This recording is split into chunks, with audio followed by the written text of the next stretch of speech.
വടക്കാഞ്ചേരി നഗരസഭയിലെ Enkakkad division LDF സ്ഥാനാർത്ഥി MR സോമനാരായണന്റെ പ്രചാരണ പൊതുയോഗം ഉദ്ഘാടനം ചെയ്ത് സംസാരിക്കവെ മുൻ കൃഷിമന്ത്രിയും CPI സംസ്ഥാന എക്സിക്യൂട്ടീവ് അംഗവുമായ അഡ്വക്കേറ്റ് VS സുനിൽകുമാർ കോൺഗ്രസിനെതിരെ രാഷ്ട്രീയ വെല്ലുവിളി ഉയർത്തി.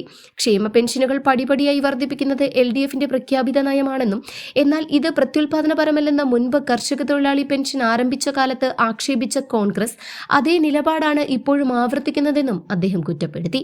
EK നായനാരുടെ കാലത്ത് ക്ഷേമ പെൻഷൻ പദ്ധതിയെ വിമർശിച്ച K കരുണാകരന്റെ അതേ നിലപാടാണ് ഇന്ന് VD സതീശനും സ്വീകരിക്കുന്നതെന്നും അതിനാൽ ക്ഷേമ പെൻഷനുകളെ എതിർക്കുന്നുണ്ടെങ്കിൽ അത് കോൺഗ്രസ് തുറന്നു പറയണമെന്നും അഡ്വക്കേറ്റ് സുനിൽകുമാർ വെല്ലുവിളിച്ചു.